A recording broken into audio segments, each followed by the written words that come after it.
My name is Grace, and I live in Austin, Texas. I'm 27 years old, and my life hasn't exactly been the fairy tale I once dreamed it would be. Growing up, I was the kind of girl who believed in love stories, the ones where the husband is kind, protective, and always on your side. But life had other plans for me, and those plans came with their fair share of heartbreak. I met Thomas 5 years ago. He was charming, confident, and seemed like everything I had ever wanted. When we got married, I thought I was stepping into a partnership where I would be cherished and respected. But the reality was far from that. Thomas was distant, dismissive, and, as I later realized, entirely blind to the toxicity his sister, Emma, brought into my life. Emma hated me from the moment we met. She didn't even try to hide it. She always found ways to undermine me, whether it was a snide comment about my looks, passive-aggressive remarks about how lucky I was to marry her brother, or outright attempts to make me feel like I didn't belong. She saw me as an outsider, someone unworthy of the family she claimed to hold so dear. The worst part wasn't Emma, though. It was Thomas. He never stood up for me. Every time I tried to talk to him about how she treated me, he'd wave it off, saying things like, "That's just how Emma is," or worse, "You're reading too much into it." I felt invisible in my own marriage, like my voice didn't matter. For years, I endured this dynamic. I tried to keep the peace, to avoid making waves, to show Thomas the First wasn't the jealous, petty woman Emma made me out to be. But no matter how hard I tried, it was never enough. One day, everything came to a head. It started like any other day, or at least I thought it would. Thomas was at work, and I was home cleaning up, trying to get the house in order. I remember feeling a little off that morning, like there was a storm brewing. Call it intuition or whatever you like, but something in me just felt uneasy. Emma had been over the day before. She'd come by unannounced, as usual, treating our home like her personal hangout spot. She breezed in with that fake smile of hers, glancing around like she was judging every corner of my house. I tried to be polite, but the tension between us was always there, lurking beneath the surface. She stayed for hours, talking mostly about herself and her latest successes, dropping hints about how she had better taste in clothes and how she could never live in a cramped house like mine. I didn't think much of it at the time. Emma had always been like that, condescending, rude, and smug. But the next day, as I was tidying up, I noticed something strange. The drawer where I kept my jewelry was slightly open. At first, I thought maybe I'd left it that way by accident, but when I checked inside, my stomach dropped. My favorite earrings were gone, simple gold ones that Thomas had given me on our first anniversary. I kept searching and realized more things were missing. A bracelet my mom had given me, a necklace, and even some cash I'd stashed in the same drawer. I tried to stay calm, but as I kept looking, I realized the missing items didn't stop there. In the closet, a new dress I had just bought, one I hadn't even worn yet, was gone too. My mind was racing, and all the pieces started coming together. Emma. She was the only one who had been here, the only one who would have access to my things. When Thomas came home that evening, I tried to approach the subject carefully. I waited until after dinner, hoping to have a calm, reasonable conversation. "Thomas," I said, "I need to talk to you about something. I think someone stole from me." I'll never forget the look on his face. At first, he seemed confused, like he couldn't even process what I was saying. But then his expression changed, anger, disbelief, and something else I couldn't quite place. "What are you talking about?" he snapped. "Why would Emma steal from you? She doesn't need your stuff." I tried to explain, to walk him through everything I had found, or rather, hadn't found, but he wouldn't even listen. He cut me off mid-sentence, his voice rising with every word. "How dare you accuse her like this? You're always jealous of her, always trying to find something to blame her for. She works hard, she earns her own money. Why the hell would she want your cheap jewelry or your stupid dress?" His words hit me like a slap. Asterisk, cheap jewelry? Stupid dress? Asterisk, as if the things that were stolen didn't matter just because they weren't expensive. As if my feelings didn't matter. I tried to stay calm, to reason with him, but he was relentless. "You know what your problem is," he shouted. "You can't stand Emma because she's better than you. That's what this is about." You're petty and insecure, and honestly, I'm sick of it. By then, I was in tears. I couldn't believe what I was hearing.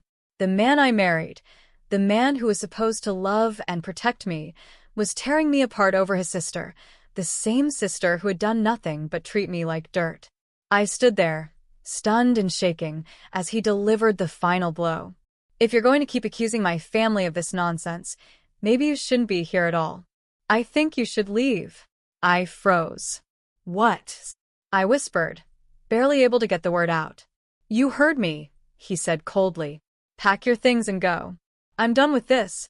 And just like that, my world came crashing down. I packed a bag that night, still reeling from what had happened, and left the home I had built with Thomas.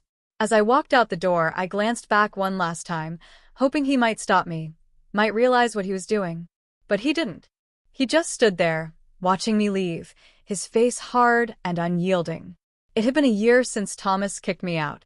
At first, I was lost, devastated, and struggling to figure out how to move forward. I stayed with a friend for a while, barely sleeping, barely eating, replaying that horrible night in my mind over and over again. How could the man I married, the man I thought loved me, choose his toxic, selfish sister over me?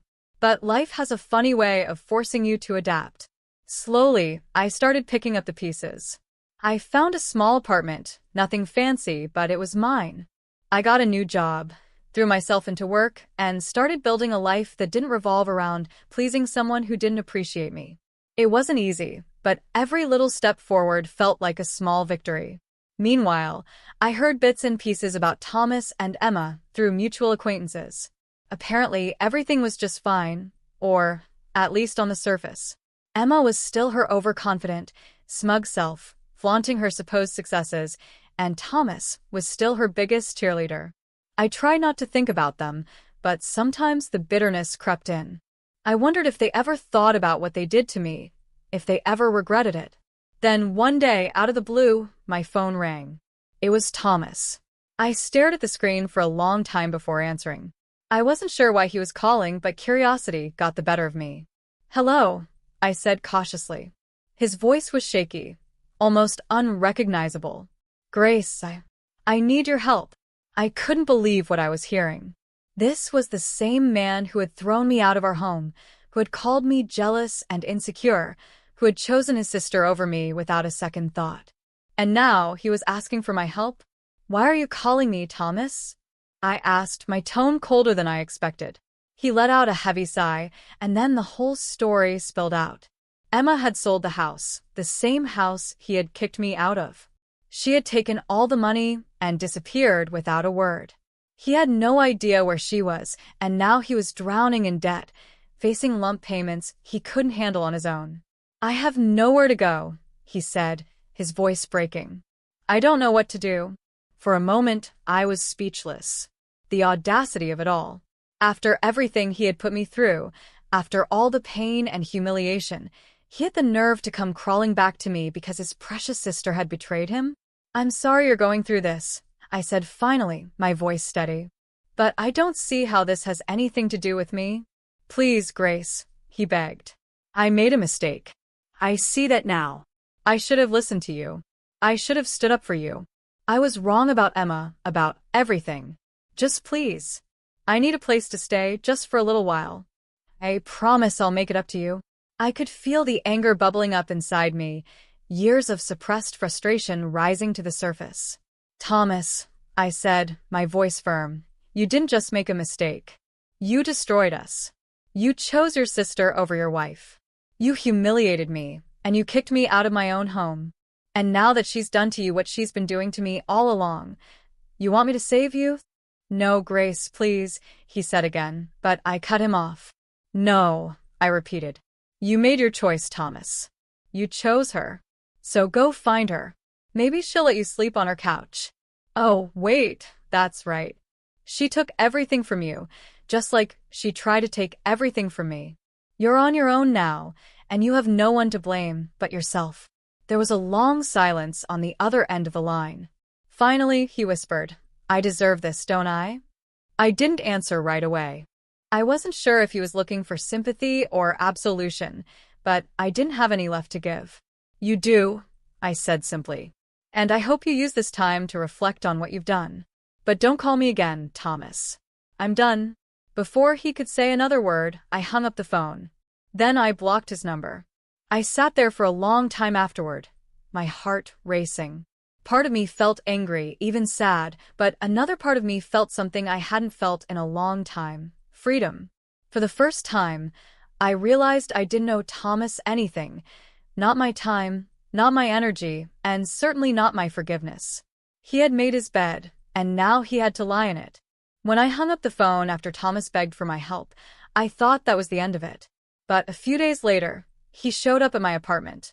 I wasn't expecting him, and honestly, seeing his face after all this time made my stomach twist. He looked terrible, disheveled, thinner, with dark circles under his eyes. A far cry from the arrogant, self-assured man who had tossed me aside like I meant nothing. "Grace," he started, his voice soft, almost pleading. "Please, just hear me out." I folded my arms across my chest, leaning against the doorframe. "You have 5 minutes," I said, keeping my voice steady even though my heart was pounding. He launched into the same story he told me on the phone: how Emma had betrayed him, how she'd sold the house, drained their joint accounts, and disappeared without so much as a goodbye. He admitted he was broke, drowning in debt, and desperate for a place to stay. "I know I don't deserve your kindness," he said, his voice cracking, "but I have no one else to turn to." I looked at him, really looked at him, and for a brief moment I saw a glimmer of the man I used to love, the man I thought he was when we got married. But that glimmer wasn't enough to erase everything he had done to me: the betrayal, the humiliation, the pain of being discarded so easily. All of it came flooding back, and with it came a clarity I hadn't had before. "Do you even hear yourself?" I said, my voice rising. "You stood there a year ago and accused me of being jealous, of being petty, of making up lies about your sister. You called my things worthless, and then you threw me out like I was nothing. And now, because she did to you what I tried to warn you about, you think you can just walk back into my life and expect me to fix everything for you?" "Grace, I know I was wrong," he said, his eyes pleading. "I was blind and I didn't see what Emma really was. But I've learned my lesson. Please, I'm begging you." I shook my head, tears stinging my eyes, not from sadness, but from anger, from the sheer audacity of him showing up here and asking for my help. "You don't get to beg me," I said firmly. "You don't get to come back into my life after destroying it and expect me to save you. You chose her over me, Thomas. You chose her. So go to her." I stepped closer, my voice cold and unyielding. "Oh, wait, you can't because she kicked you out, didn't she? Just like you kicked me out." He opened his mouth to speak, but I didn't let him. "You know what? I'm glad this happened to you. I'm glad karma finally caught up with you.